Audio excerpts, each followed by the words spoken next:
Hello বন্ধুরা, সবাই কেমন আছেন? আশা করি সবাই ভালো আছো। আজ আমরা যাচ্ছি কঙ্কালীতলা। জয় মা কঙ্কালী। এটা বীরভূমে একটা সতীপীঠ। ঠিক আছে, আমাদের সাথে আছে আমার অফিস স্টাফ নস্কর, তার ফ্যামিলি আর বাচ্চারাও আছে সঙ্গে। আমরা সকাল সকাল বেরিয়ে পড়েছি, টোটোওয়ালাকে ডেকেছিলাম, ডেকে টোটো করে আমরা বেরিয়ে পড়লাম কঙ্কালীতলার উদ্দেশ্যে। কঙ্কালীতলার উদ্দেশ্যে যাওয়ার সময় রাস্তার দুধারে খুব সুন্দর একটা পরিবেশ, খুব ভালো লাগছিলো। সকাল সকাল বেরিয়ে পড়েছি, একটা ঠান্ডা ঠান্ডা হাওয়া, ওয়েদার দারুণ লাগছিলো। আমরা সব গল্প গুজব করতে করতে চলে আসলাম। এখানে একটা স্কুল দেখলাম, স্কুলে সুন্দর করে দেয়ালে সুন্দর ছবি টবি আঁকা আছে।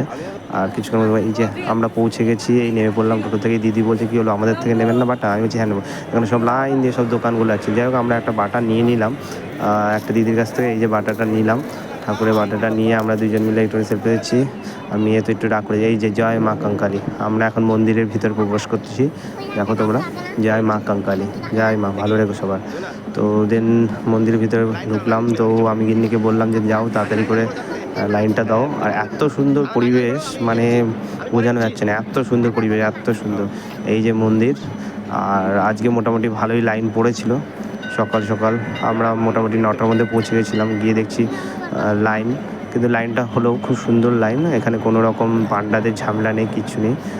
এখানে যে আগে যাবে সেইভাবে পুজো দিতে পারবে। পুজো দেওয়ার পর যা দক্ষিণা, সেটা হচ্ছে ভিতরে দিতে হয়, মায়ের মন্দিরের ভিতরেই যারা ঠাকুরমশাইরা আছেন তাদেরকে দিতে হয়। তো আমি গিন্নিকে বললাম তুমি লাইনে দাঁড়াও, তো আমি একটা ফটোশ্যুট করে নিই। এই বলে মন্দিরের সামনে গেলাম। মায়ের সামনে গিয়ে একটু মাকে দেখে আসলাম। যাই হোক, মাকে তো দেখা যাচ্ছিলো না, দূর থেকে দাঁড়িয়ে একটুখানি প্রণাম টনাম করে বেরিয়ে গেলাম। তারপর বাইরের ভিউটা নিচ্ছিলাম।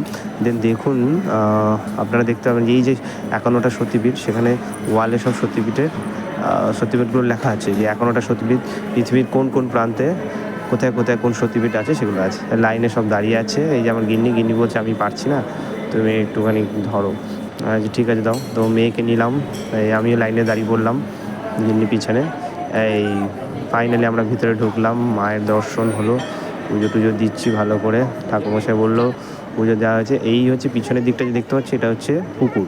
এই পুকুরেই কথিত আছে যে মায়ের কঙ্কালটা নাকি পড়েছেন। তো যাই হোক, আমরাও একটু জল স্পর্শ করে নিলাম, মাথায় দিয়ে দিলাম। দেন তারপরে প্রণাম টনাম জানিয়ে বেরিয়ে গেলাম। একটু কিছু পুজো দেওয়া হলো, তো সকালে টিফিনটা করতে হবে।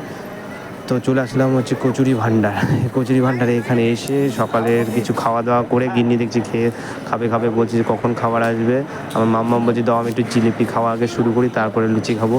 এই যে আরেকজনে জিলিপি খাচ্ছে, দুষ্টু মা, দুটোই দুষ্টু, ছোটো ছোটো পুচকি। সুনিতাও খেয়ে নিচ্ছে। আরেকজন কোথায়, আরেকজন পার্টনার এখানে দেখতে পেলাম না। পার্টনার কোথায় আছে? ওই যে পার্টনার দাঁড়িয়ে আছে এখানে। আশেপাশে সবাই খাওয়া দাওয়া করছে। পার্টনার কোথায়? পার্টনার দাঁড়িয়ে আছে এই যে নস্কর বাবু। চলো আজকের মধ্যে এখানে শেষ করলাম, আবার দেখা হবে নেক্সট ভিডিওতে। টাটা, বাই বাই, সবাই ভালো থেকো।